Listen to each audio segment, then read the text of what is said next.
നമസ്കാരം. അപ്പോൾ ഞാനിപ്പോൾ ഇന്ന് വന്നിരിക്കുന്നത് ഒരു പ്രവചനം അറിയുന്നതിന് വേണ്ടിയിട്ടാണ്. അതായത് ബിഗ് ബോസിന്റെ 6ാമത്തെ സീസണിൽ കപ്പടിക്കുന്നത് ആരായിരിക്കും? വോട്ടിംഗ് അല്ലാതൊരു പ്രവചനം നടത്താൻ പറ്റുമോ?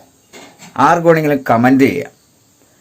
ജിൻഡോ, ഋഷി, അർജുൻ, ശ്രീതു, ജാസ്മിൻ, അഭിഷേക്, ഇതിലാരായിരിക്കും ആ ഒരു വിജയി?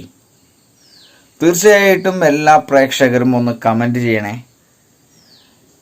ഏറ്റവും വൃത്തികെട്ട ഗെയിം കളിക്കുന്ന ആൾക്കാർക്ക് വേണ്ടി ഒരിക്കലും പ്രവചിക്കരുത്. വളരെ നല്ല ഗെയിം കളിക്കുന്ന ആൾക്കാർക്ക് വേണ്ടി പ്രവചനം നടത്തണം. കാരണം ഒത്തിരി കഷ്ടപ്പെട്ട സിജോയിൽ നിന്ന് ഔട്ടാക്കി കളഞ്ഞൊരു സംഭവമുണ്ട്. വളരെ കൃത്യതയോടുകൂടി തന്നെ ആരായിരിക്കും ബിഗ് ബോസ് 6ാമത്തെ സീസണിലെ വിജയ് എന്നുള്ളത് പ്രവചിക്കാവോ? ആർക്ക് വേണമെങ്കിലും പ്രവചിക്കാം. ഇത് നമ്മളെ വോട്ടിംഗ് ഒന്നുമല്ല, ഒരു പ്രവചനം. നിങ്ങളുടെ മനസ്സ് ആരുടെ കൂടെയാണ് എന്നറിയാനും നിങ്ങൾ ആരെയാണ് ബിഗ് ബോസ് 6ാമത്തെ സീസണിൽ പ്രതീക്ഷിക്കുന്നതെന്നറിയാനും വേണ്ടിയിട്ടുള്ളൊരു പ്രവചനമായിട്ട് ഇത് കൂട്ടിയാൽ മതി.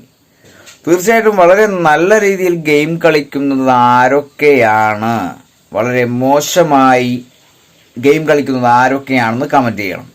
ജിൻഡോ ജയിക്കാൻ സാധ്യതയുണ്ടോ? ജിൻഡോ കപ്പടിക്കാൻ സാധ്യതയുണ്ടോ? അതോ ജാസ്മിൻ ആയിരിക്കോ? അല്ലെങ്കിൽ ഋഷി, അല്ലെങ്കിൽ ശ്രീതു, അല്ലെങ്കിൽ അർജുൻ, അല്ലെങ്കിൽ അഭിഷേക്, ഇതിലാരായിരിക്കും ആ കപ്പ് ഉയർത്തുന്നതെന്ന് പ്രവചിക്കാവോ?